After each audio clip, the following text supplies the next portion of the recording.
اور بھارت بدل گیا ہے کہ جموں اور کشمیر پہ اس نے یونائٹڈ نیشن سیکیورٹی کونسل کی تمام قراردادوں کو بالائے طاق رکھ کر بالکل یک طرفہ فیصلے بھی کر دیے ہیں. تو بھارت تو بہت بدل گیا ہے اور کوئی شیم نہیں, کوئی افسردگی نہیں کہ ہم نے جی ایک وعدہ کیا تھا بھارت دنیا کی انٹرنیشنل کمیونٹی کے ساتھ, کشمیریوں کے ساتھ, کہ ہم آپ کا حق خود ارادیت دیں گے, اور وہ آپ کہہ رہے ہیں کہ نہیں جی یہ ایسا ہو نہیں سکتا. بھارت واقعی بہت بدل گیا ہے. پہلی بار یہ جب ہوا 2019 میں جب مقبوضہ جموں اور کشمیر کی حیثیت تبدیل کی گئی, جی تو پہلی بار بھارت کی تاریخ میں کسی اسٹیٹ کو, کیونکہ وہ ان کی آکوپائیڈ اسٹیٹ ہے, اس کو یونین ٹیریٹری میں تبدیل کر دیا گیا. صحیح. اور صرف یونین ٹیریٹری میں تبدیل نہیں کیا گیا بلکہ اس کو 2 حصوں میں تقسیم کر کے 2 یونین ٹیریٹریز بنا دی گئیں. تو بھارت تو بہت بدل گیا ہے. اور پھر بھارت اس طرح بھی بدل گیا ہے کہ سپریم کورٹ کے پاس جب یہ بات گئی, حالانکہ سارے ان کے اپنے آئین اور قوانین کے خلاف تھی یہ چیزیں, لیکن بھارت بہت بدل گیا ہے کہ وہاں سپریم کورٹ نے کہا کہ نہیں, جو بھارت کی پارلیمنٹ نے جو فیصلہ کیا مقبوضہ جموں اور کشمیر کے بارے میں, جو اس کی ایک خاص حیثیت تھی اس کو ختم کیا, یہ بالکل قانون اور آئین کے مطابق تھا. تو بھارت تو بہت بدل گیا ہے. نہ صرف سپریم کورٹ گورنمنٹ بلکہ سپریم کورٹ بھی بہت بدل گئی ہے بھارت کی. تو بھارت میں تبدیلیوں کی تو کوئی کمی نہیں ہے اگر جے شنکر صاحب اس کو سمجھ سکیں. بھارت بہت بدل گیا ہے کہ بنگلہ دیش بھی اب ان کو ایسی نظروں سے دیکھتا ہے. ایک ہوتا ہے نا کہ بلی ہو گیا ہے بھارت, جی. اس کا خیال ہے کہ وہ نیبرہڈ فرسٹ پالیسی کے تحت سب کچھ کر سکتا ہے. بھارت بنگلہ دیش بھی پریشان ہے, پاکستان بھی بھارت کے ہاتھوں پریشان تو نہیں میں کہوں گا, لیکن ایک الجھن تو رہتی ہے نا. جی. اسی طرح اگر آپ دیکھیے تو بھارت کے دوسرے جو ہمسائے ہیں, چاہے وہ نیپال ہو, ایون بھوٹان بھی فار دیٹ میٹر, وہ بھی بہت ان ایزی انکمفرٹیبل فیل کرتے ہیں. تو بھارت واقعی بہت بدل گیا ہے. یہ شاید پاکستان میں ہم اس کو سمجھ نہیں پاتے. تو آئی ایم گریٹفل ٹو جے شنکر صاحب کہ انہوں نے بتایا کہ بھارت بہت بدل گیا ہے, لیکن سب چیزیں ٹھیک ہیں, بدل گیا ہے.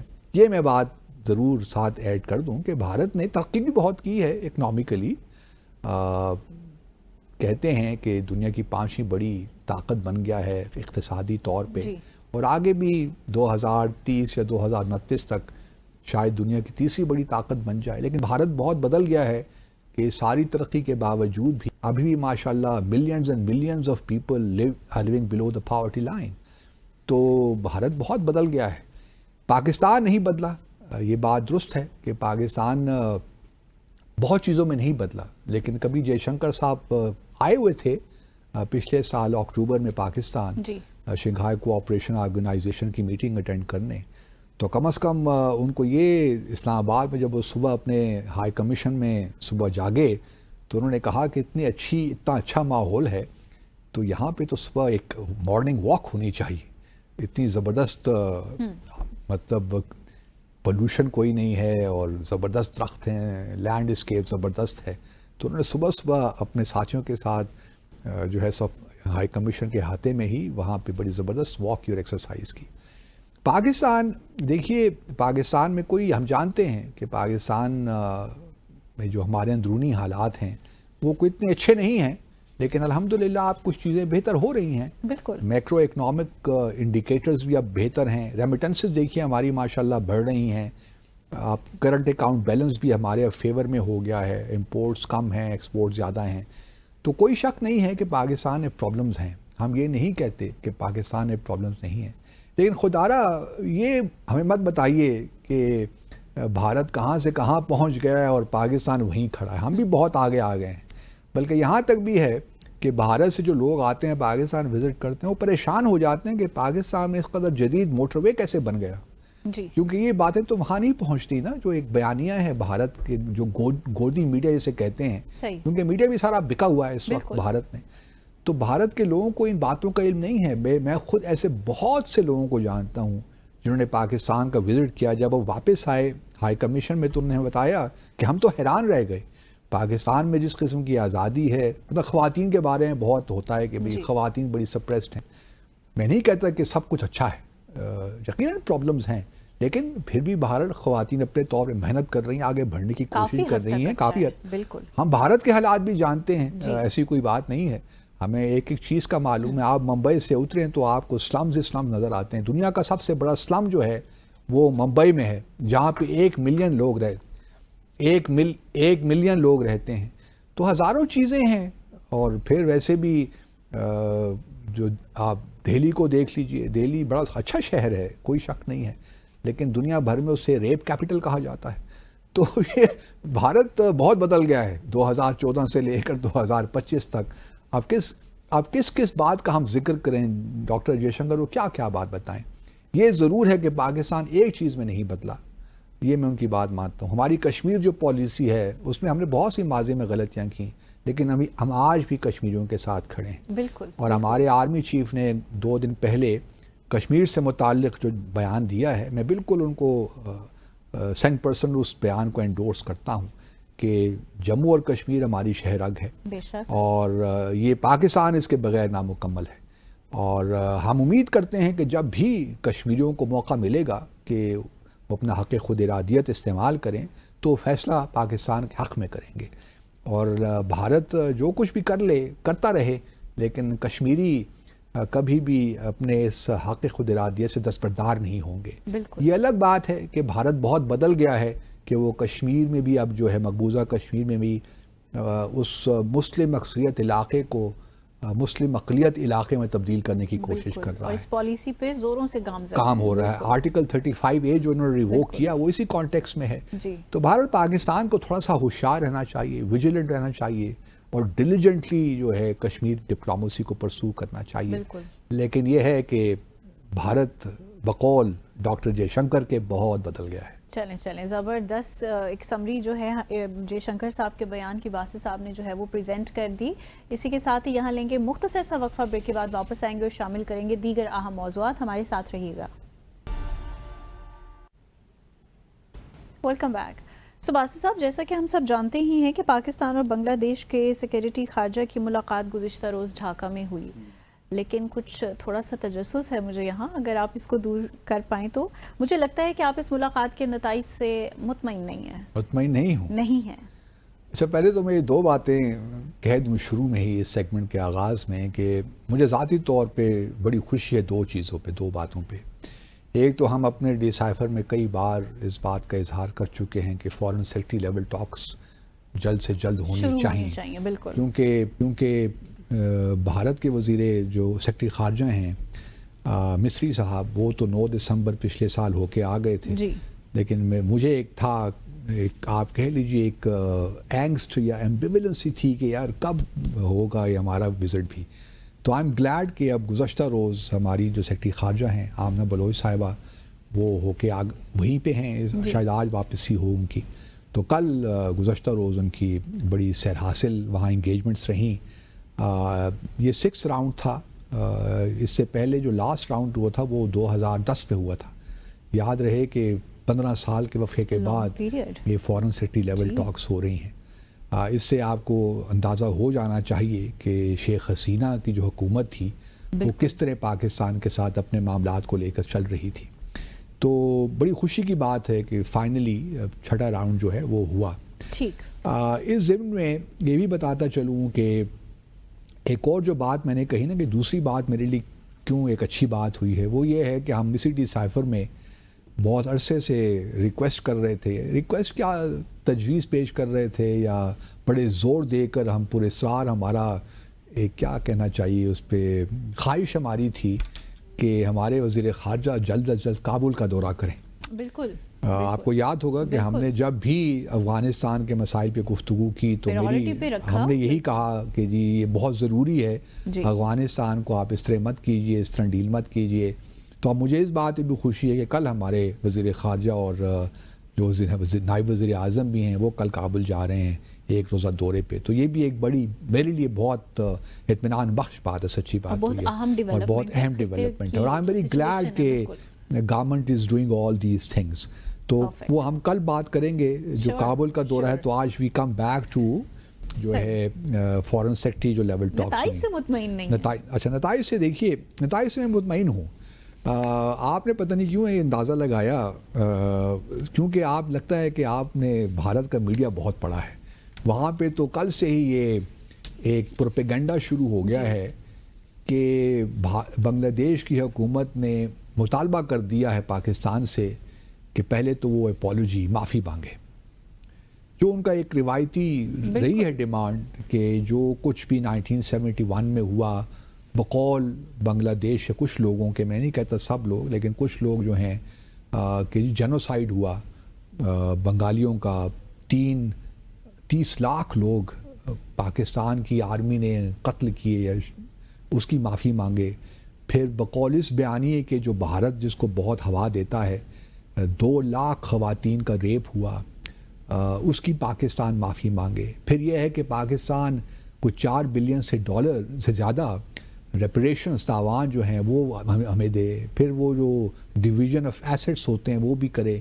تو یہ بھارت میں ایک نیریٹو چل رہا ہے کل سے کہ بنگلہ دیش نے جی فارن جو ہماری سیکرٹری خارجہ ان کے سامنے یہ ساری چیزیں رکھ دی. اچھا مجھے خوشی ہے کہ کم از کم یہ جو جوائنٹ اسٹیٹمنٹ ہے یہ ضرور ایشو ہوئی ہے. ممکن ہے, مجھے نہیں معلوم, ممکن ہے کہ یہ باتیں بھی ہوئی ہوں جو ایک پرانی بنگلہ دیش کی ڈیمانڈز رہی ہیں بڑے عرصے سے, لیکن یہ ضرور ہے کہ یہ اگر اختلافات کی بہت سنجیدہ نوعیت ہوتی نا تو پھر یہ جوائنٹ اسٹیٹمنٹ ایشو نہ ہوتی جی.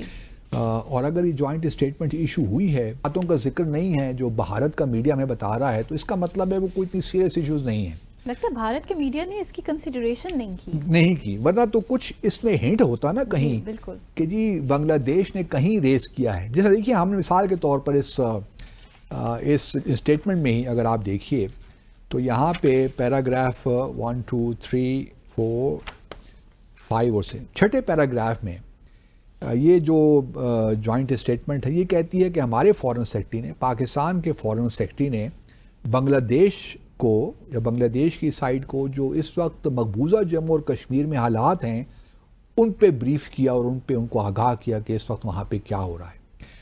اس کا یہ ہرگز مطلب نہیں, اور ساتھ میں یہ بھی زور دیا کہ پاکستان چاہتا ہے کہ یہ جو تنازعہ ہے اقوام متحدہ کی قراردادوں کے مطابق کشمیریوں کی امنگوں کے مطابق حل ہو.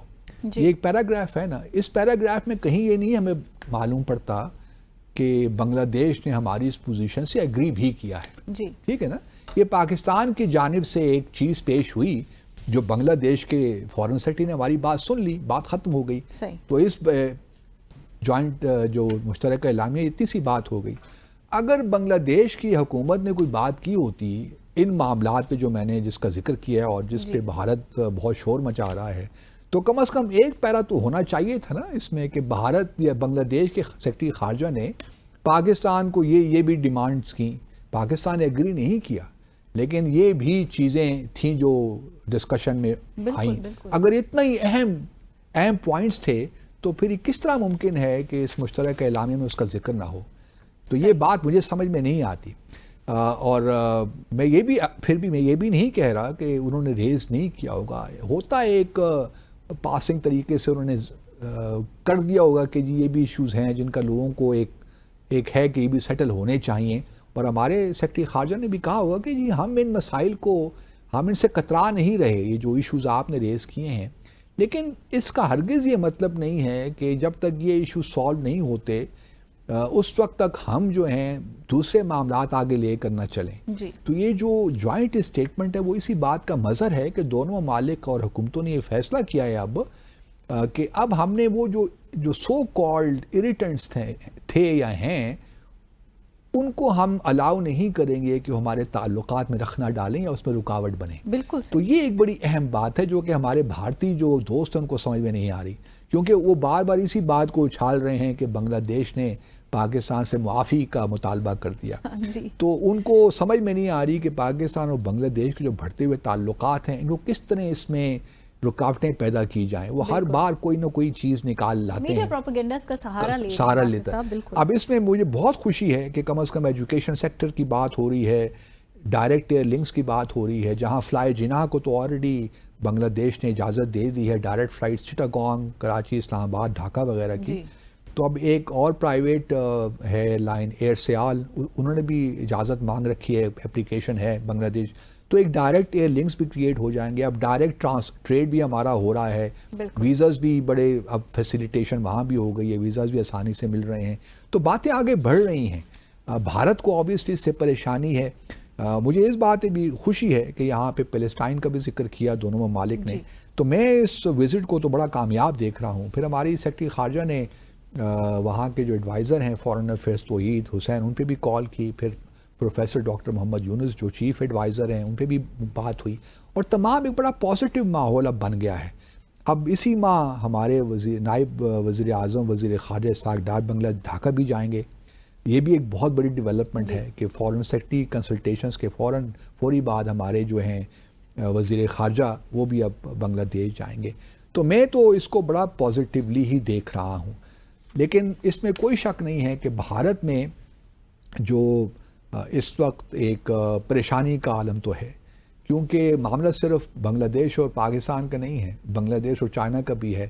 اب یہ ایک ٹرائی لیٹرل ریلیشن شپ ڈیولپ ہو رہا ہے, اور کیا ہی اچھی باتیں ہو رہی ہیں کہ جہاں چائنا بھی چٹاگانگ وغیرہ کو ڈیولپ کر رہا ہے, پورٹ کو, مونگلا پورٹ کو, وہاں پہ ٹیسٹا جو ریور مینجمنٹ پروجیکٹ ہے اس میں بھی چائنا آ رہا ہے. تو بھارت کو ایک ہے کہ جی کہیں یہ جو ٹرائی لیٹرل ریلیشن شپ ہے اسٹریٹجک نوعیت اختیار نہ کر جائے. اور چونکہ یہ ایک لال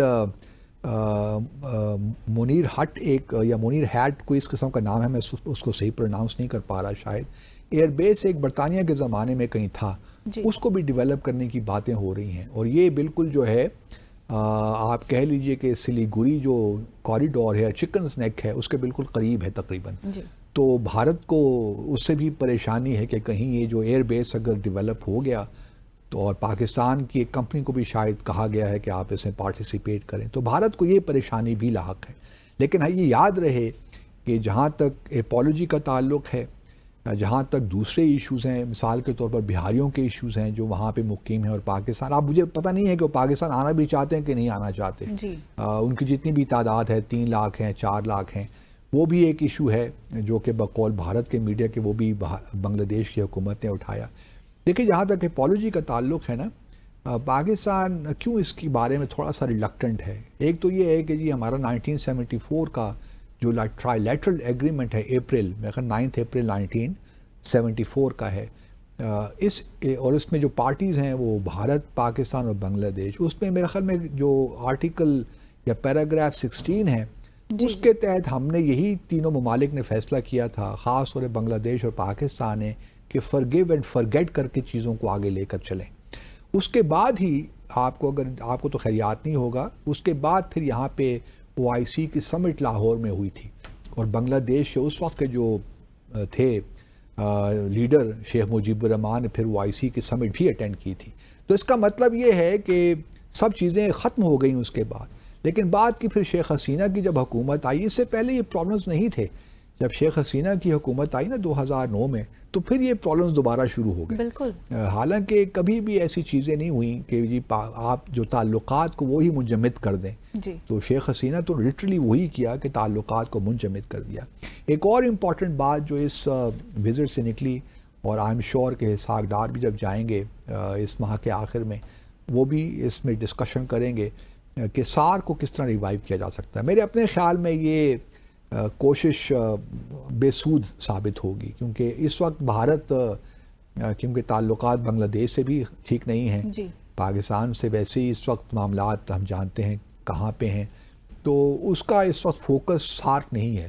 وہ ایکچولی انڈین لیڈرشپ جو اس وقت ہے وہ یہی تاثر دینا چاہتی ہے کہ پاکستان از irrelevant, لیکن پاکستان کا تذکرہ کیے بغیر رہ نہیں سکتے, اور ہے irrelevant ہر چیز میں. ابھی اس طرح میں نے پچھلے سیگمنٹ میں جے شنکر صاحب کا ذکر کیا, تو ابھی بھی آپ اگر پورا میڈیا دیکھ لیجئے, کل سے بنگلہ دیش اور پاکستان کا ہی ذکر ہو رہا ہے. یہ صرف کل سے نہیں ہے, کل کی کہانی مطلب نہیں میں ہے. اب بات تو ہے تو آرمی چیف کا خطاب تھا, اس پہ بھی بریکنگ نیوز تھی کہ انہوں نے کیا کہہ دیا کشمیر پہ, اور کیا کہہ دیا کہ ٹو نیشن تھیوری. یہ ٹو نیشن تھیوری کہاں سے آ گئی, اور اس کو دیکھیں کس طرح وہ انٹرپریٹ کر رہے ہیں کہ اس کا مطلب یہ ہے کہ پاکستان جو ہے ہندوؤں کے خلاف ہے اور پاکستان بھارت کے ساتھ تعلقات کو آگے لے کر, حالانکہ یہ بالکل لغو بات ہے. آرمی چیف نے جو کچھ کہا وہ تو اسی کانٹیکس میں تھا کہ پاکستان کی جو بنیاد ہے وہی ٹو نیشن تھیوری پہ ہے, دو قومی نظریے پہ ہی ہماری بنیاد ہے. اگر ہم یہ کہنا چھوڑ دیں کہ پاکستان اس نظریے پہ نہیں بنا تھا تو پھر پاکستان کا وجود کا تو مقصد کوئی نہیں رہتا, پھر تو واپس ہم بھارت کے ساتھ کیوں نہ مل جائیں. لیکن ہم کوئی اینٹی ہندو نہیں ہیں, لیکن یہ ضرور ہے کہ ہندوؤں کا اور ہمارا مزاج مختلف ہے, ہماری سوچ ورلڈ ویو ہمارا مختلف ہے, ہمارے ہیروز مختلف ہیں, ہمارے ایمبیشنز مختلف ہیں. تو ہم تو اپنی ریاست سے, وہ ٹھیک ہے بھارت بدل گیا ہے, وہ اب سیکولرزم سے ہندوتوا کی طرف چلا گیا ہے, لیکن ہم تو وہی پہلے بھی ایک اسلامک اسٹیٹ تھے اور آج بھی اسلامک اسٹیٹ ہی ہیں. اسی سے پریشانی ان کو لاحق ہوتی ہے کہ یہ کیوں کر ایسا ہے. لیکن بہرحال جو جہاں تک coming back to the visit اور آرمی چیف نے جو کچھ کہا, آرمی چیف نے بھی بڑی زبردست باتیں کہیں اپنے خطاب میں, اور پہلے تو کشمیر کا ذکر کیا, پھر بلوچستان کا بھی انہوں نے ذکر کیا. بلوچستان کے معاملے بھی انہوں نے بڑے دو ٹوک انداز میں کہا کہ جی ہم اگر بھارت کی 1.3 ملین آرمی ہمارا کچھ نہیں بگاڑ سکی تو یہ 1500 ملیٹنٹس ہمارا کیا کر لیں گے. اور بڑا بلوچستان کے معاملے میں, لیکن میں سمجھتا ہوں کہ بلوچستان کے معاملے میں تھوڑا سا ہمیں جو سوشیو اکنامک ڈیولپمنٹ ہے اس پہ بھی کام کرنا چاہیے, کیونکہ بگسٹ جو امپیڈیمنٹ ہے نا, ایک تو شاید ہماری اپنی انسٹیٹیوشنل ویکنیسز بھی ہو سکتی ہیں, لیکن جو سرداری نظام ہے نا بلوچستان میں وہ بھی ایک بہت بڑا امپیڈیمنٹ ہے. تو محرومیاں لوگوں کی دور کریں گے تو یہ نظام بھی خود ہی بدل جائے گا. لیکن نہیں, وہ بدلنے دیتے نہیں ہیں نا, جو وہاں سردار ہیں نا بیٹھے ہوئے ہیں. تو لوگوں کو امپاور کرنا چاہیے, کرنا چاہیے. I agree with you. اس کے لیے بیس فائن کرنے چاہیے. So let's take a short commercial break here. Welcome back after the break. So Basi صاحب, لاسٹ سیگمنٹ میں میرا جو پہلا سوال ہوگا وہ بھارتی سپریم کورٹ کے کچھ فیصلے کے حوالے سے ہے. اب آپ کی کیا رائے ہے کہ بھارت کی سپریم کورٹ جو نیا وقف قانون بنا ہے اس پر مسلمانوں کے حق میں کوئی فیصلہ دے گی؟ لوگوں کو زیادہ امیدیں تو نہیں ہیں, لیکن اس وقت جو تقریباً 73 کے قریب پٹیشنز دائر کی گئی ہیں وقف کا جو نیا قانون آیا اس کے مطابق, اس کے اگینسٹ, اب سپریم کورٹ کیا فیصلہ کرتی ہے. لیکن دو اہم آبزرویشن سپریم کورٹ کی بھارت کی بڑی امپورٹنٹ ہے. ایک تو یہ کہ کیا اس جو آپ نے نیا قانون بنایا ہے یہ کوئی ڈسکریمنیٹری نہیں ہے, جو بھارت جو ہندوؤں کے اور سکھوں کے یا عیسائیوں کی جو اس قسم کی ادارے ہیں, کیا ان میں بھی آپ مسلمانوں کو بیٹھنے کی اجازت دیں گے ان کے بورڈز پہ؟ جی. تو یہ ایک سوال کیا ہے اور اس کا ابھی تک بھارت کی حکومت نے کوئی جواب نہیں دیا. جواب ہے کیونکہ اس میں جو مسلمانوں کا وقف بورڈ ہے اس میں تو نان مسلمس کو بھی اجازت ہوگی, بلکہ ان کو شامل کیا جائے گا. اور دوسرا سوال یہ ہے کہ آپ یہ شوراً سمجھ دیں کہ جو اس وقت وقف بورڈ کے پاس جتنی پراپرٹیز بھی ہیں اور ان کو آپ ڈی نوٹیفائی نہیں کریں گے, مطلب وقف سے لے لیں گے, کیونکہ ایک اس میں سوال یہ بھی اٹھایا گیا ہے نا کہ آپ کہہ رہے ہیں کہ ڈاکومنٹس کہاں ہیں کہ یہ وقف کی پراپرٹیز ہیں. اب یہ جو وقف کے پاس پراپرٹیز ہیں یہ صدیوں پرانی ہیں. اب التمش کے زمانے میں یا اورنگزیب عالمگیر کے زمانے میں یا بابر کے زمانے میں, اکبر کے زمانے میں کسی نے دی ہیں تو اب ڈاکومنٹس اس کے ہوں گے. ہیو اے ہارٹ یار. اس قسم کی چیزیں, کوئی ڈاکومنٹس کہاں سے لائیں گے وقف بورڈ؟ تو اب اس کو کیونکہ بڑا ڈسکرمنیٹری قانون بنایا ہے تو کافی اس میں ہنگامے اس وقت بھارت میں ہو رہے ہیں. خاص طور پہ ویسٹ بنگال میں مرشد آباد جو کہ مسلم میجورٹی ایریا ہے اور یہ بالکل بنگلہ دیش کے بارڈر کا ڈسٹرکٹ ہے, وہاں پہ, اور مولدہ میں ایک اور شہر ہے ویسٹ بنگال میں, وہاں بھی مالدہ, وہاں بھی یہ ہوئے ہیں ہنگامے اور 3 لوگ بھی اس میں جان سے گئے. اور وہاں پہ جو بقول میرا اپنا خیال یہ ہے کہ بی جے پی نے یہ سارے معاملات کروائے ہیں, خاص طور مرشد آباد میں, کیونکہ وہ ممتا جی اور مودی صاحب کے درمیان ایک بڑی چپقلشی ہے اور بہت ایک دوسرے کو ناپسند کرتے ہیں. اور ممتا جی اس وقت ایک ٹف ٹائم دے رہی ہیں بھارتیہ جنتا پارٹی کو, بلکہ تیسری بڑی جماعت کے طور پہ بھی ابھری ہے ان کی ترنمول کانگریس پارٹی جو ممتا بنرجی کی ہے. اور ویسٹ بنگال میں پچھلے کئی سالوں سے کئی الیکشنز لڑ کے بڑی آئرن لیڈی کے طور پہ سمجھی جاتی ہیں. مجھے بھی ان سے ملاقات کا شرف حاصل ہوا ہے. تو یہ بڑی زبردست خاتون ہیں اور بڑا ٹف ٹائم دے رکھا ہے. اب الیکشنز ہو رہے ہیں اگلے سال ویسٹ بنگال میں, تو بھارت بی جے پی کا تو تھوڑا امتیاز یہی رہا نا کہ ڈیوائڈ اینڈ رول. تو ویسٹ بنگال نے بھی ہندوؤں کو بتایا جائے کہ کس طرح دیکھیے مسلمانوں نے مرشد آباد جو کہ مسلم اکثریت علاقہ ہے انہوں نے ہندوؤں کی فیملیز میں اٹیک کیے, ان کے گھروں کو جلایا. تو یہ سارا بی جے پی اور آر ایس ایس کے کروائے ہوئے ہیں, اور بالکل ممتا بنرجی ٹھیک کہتی ہیں اس کانٹیکس میں کہ یہ سارا بی جے پی نے ہی کروایا ہے. اور سو کے جو سینٹرل فورسز ہیں, حالانکہ جو لا اینڈ آرڈر ہے نا یہ پروونشل سبجیکٹ ہے, تو ممتا بنرجی کی جو وہاں پولیس ہے ویسٹ بنگال کی اس کو بھی کام نہیں کرنے دیا, بلکہ جو بارڈر سیکیورٹی فورس ہے اس کی جورسڈکشن بڑھا دی امیت شاہ صاحب نے. ہوتا یہ ہے کہ بارڈر سے 15 کلومیٹر تک کی جورسڈکشن ہے بارڈر سیکیورٹی فورس کو لا اینڈ آرڈر مینٹین کرنے کی اور سیکیورٹی انشور کرنے کی. ان کا وہ جورسڈکشن 15 سے بڑھا کر 50 کر دیا تاکہ وہ مرشد آباد تک پہنچ جائیں. تو وہ وہاں تک مرشد آباد تک پہنچے تو اب ممتا جی کیا کریں. اب کل ممتا جی نے بنرجی نے ایک اور ریکویسٹ کی, گورنر جو ہیں گورنر بوس ویسٹ بنگال کے, وہ چونکہ بھارتیہ جنتا پارٹی کے آدمی ہیں, ان سے کہا کہ انہوں نے پروگرام بنایا کہ مرشد آباد جاتا ہوں. انہوں نے کہا مرشد آباد نہ جائیے, آپ کیوں لوگوں کو انسائٹ کرتے ہیں, اس وقت موقع نہیں ہے, میں خود بھی وہاں پہ نہیں گئی, ابھی حالات قابو میں آ رہے ہیں ایسا ایسا, تو آپ کے جانے کی قطعاً کوئی ضرورت نہیں ہے. لیکن وہ آج چلے گئے حضور, تو ان کی درخواست کو مسترد کر دیا ویسٹ بنگال کے گورنر نے, کیونکہ وہی بی جے پی کا بیانیہ لے کر آگے چلیں گے نا.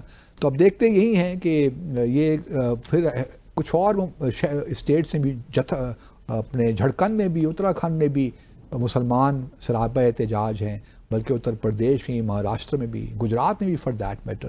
تو یہ کافی ایک لابا بن رہا ہے, اور یہ جب پگھلے گا تو آئی ڈو ناٹ نو کیا ہوگا, لیکن مسلمان سیکنڈ کلاس سٹیزن کے طور پہ ہی رہ رہے ہیں. اور اب ان کو اندازہ ہو گیا ہوگا کیونکہ مسلمانوں کے جو حالات ہیں بھارت میں, یہ بھی ایک بہت بڑی تبدیلی ہے. بالکل بالکل. اچھا باسی صاحب, اسی سیگمنٹ کا میرا دوسرا سوال ہے آپ سے کہ یہ جو امریکن جوئش کانگریس نے پاکستان کا شکریہ ادا کیا ہے, کیا واقعی پاکستان کی اسرائیل پالیسی میں کوئی نمایاں تبدیلی آ گئی ہے؟ دیکھیے نہیں, یہ لوگ ایک پروپیگنڈا تو کر رہے ہیں. اب جو جوئش یہ ایک ہیومن رائٹس کونسل میں قرارداد آئی ہے جو کہ اینٹی اسرائیل ہے, اور انہوں نے اس ایگریشن کو کنڈیم بھی کیا ہے, اور یہ کوئی پاکستان کی قرارداد نہیں ہے, یہ OIC کے 57 ممالک کی جانب سے قرارداد آئی ہے. اور اس قسم کی قراردادیں جو ہیں اس میں گیو اینڈ ٹیک ہوتا ہے. اور اس جو پریس ریلیز ایشو کیا ہے امریکن جوئش کانگریس نے, اس میں انہوں نے دیکھے بڑے واضح طور پہ یہ بھی بتایا ہے کہ کون کون سے ممالک ہیں جو ان کے پیچھے کھڑے ہیں OIC کے اندر. اس میں البانیہ ہے, موراکو, آذربائیجان اور یونائٹڈ عرب ایمریٹس, ان سب کے تعلقات ہیں. ہمارے تو کوئی تعلقات ہیں نہیں. اگر ہم نے کہیں ان ممالک کے کہنے پہ, عرب ممالک کے کہنے پہ کچھ تھوڑا بہت ڈرافٹنگ میں تبدیلیاں کی ہیں, تو اس کا ہرگز یہ مطلب نہیں ہے کہ پاکستان کی اسرائیل پالیسی میں کوئی تبدیلی آ گئی ہے. بالکل. اس قسم کے پریس ریلیز کا مقصد کیا ہوتا ہے, میں اپنے ناظرین کو بتاتا چلوں. جب اس قسم کی باتیں کرتے ہیں کہ پاکستان ہم نے جو ہے American Jewish Congress acknowledge Pakistan's constructive role in amending the resolution or accommodating Israeli or softening the language of the resolution, تو اس کا مقصد یہ ہوتا ہے کہ ایک لحاظ سے ایک وائبس کریٹ کی جائیں کہ پاکستان کو دیکھیے ہم کتنا اپریشیٹ کرتے ہیں, پاکستان کی جو پالیسی میں تبدیلیاں آ رہی ہیں, اسرائیل کو اب ہم ایکسیپٹ کرنے جا رہے ہیں, ایکنائز کرنے جا رہے ہیں. ایک ماحول بنانا ہوتا ہے اس قسم کی. پاکستان کی تعریف یہ نہیں کہ وہ کوئی دل سے پاکستان کو بڑا اچھا سمجھتے ہیں یا پاکستان کی بڑی قدر کرتے ہیں, لیکن اس قسم کے پریس ریلیز کا صرف مقصد ہوتا ہے ایک سائیکولوجیکل انوائرمنٹ کریٹ کرنا, جہاں پہ ایک پاکستانیوں کو یہ بتایا جائے کہ دیکھیے جی آپ کی گورنمنٹ بھی اب اسرائیل کو تسلیم کرنے جا رہی ہے اور اس میں کوئی ایسی مذاق خیز بات نہیں ہے. تو ایک مینٹلی لوگوں کو پریپیئر کرنے کا ہوتا ہے یہ کہ جی بس پاکستان اب آہستہ آہستہ جس طرح باقی مسلم ممالک بھی اب ایکوموڈیٹ اسرائیل کو کر رہے ہیں تو پاکستان بھی ایونچولی کر لے گا. تو میں اس کو اسی نگاہ سے دیکھتا ہوں. اور اس وقت تو دیکھیے کوئی تک نہیں بنتی پاکستان کی پالیسی میں تبدیلی. جو کچھ ہو رہا ہے غزہ میں اور ویسٹ بینک میں, کو کہ پچھلے دنوں ایک ڈیلیگیشن بھی چلا گیا تھا جرنلسٹ کا اور ریسرچرز کا اور انفلوئنسرز کا. اس پہ ہم نے یہی کہا تھا کہ ان سے پوچھ گچھ تو کریں جو لوگ گئے تھے. یہ ہمیں تو بتائیے نا, حکومت کو بتانا چاہیے کہ آیا وہ ڈیول نیشنلز تھے, وہ امریکن پاسپورٹ پہ گئے تھے یا برٹش پاسپورٹ پہ گئے تھے, کس طرح وہاں گئے تھے. اگر وہ صرف پاکستانی نیشنلز تھے اور پاکستانی پاسپورٹ پہ ٹھپا کوئی نہیں ہے, لیکن ان سے پوچھ گچھ تو ہونی چاہیے کہ بھئی یہ کس طرح آپ لوگ چلے گئے, آپ نے تو پاکستان قانون کے خلاف ورزی کی ہے, لیکن اس کے بارے میں حکومت خاموش ہے. تو انہی چیزوں کا فائدہ اٹھاتی ہے نا اسرائیل کی حکومت یا اور حکومتیں, کہ وہ ایک کنفیوژن کریٹ کرے, ڈی اسٹیبلائز کرنا بھی ایک بہت بڑا ایم ہے, اور کنفیوژن کریٹ ہو کہ پاکستان بس گابن یہ کرنے جا رہی ہے. تو ان چیزوں پہ تھوڑی بہت میں سمجھتا ہوں کہ پاکستان کی حکومت کو ایک سخت رویہ اختیار کرنا چاہیے, لیکن جہاں تک میری معلومات ہیں کوئی تبدیلی نہیں ہونے والی پاکستان کی اسرائیل پالیسی میں. ڈیفینیٹلی. اسی کے ساتھ ہی ناظرین آج کے ڈیسائفر کا وقت یہاں اختتام پذیر ہوا چاہتا ہے. آپ سے ملاقات ہوگی انشاءاللہ کل مزید دلچسپ موضوعات کے ساتھ. ہمارے ساتھ رہیے گا.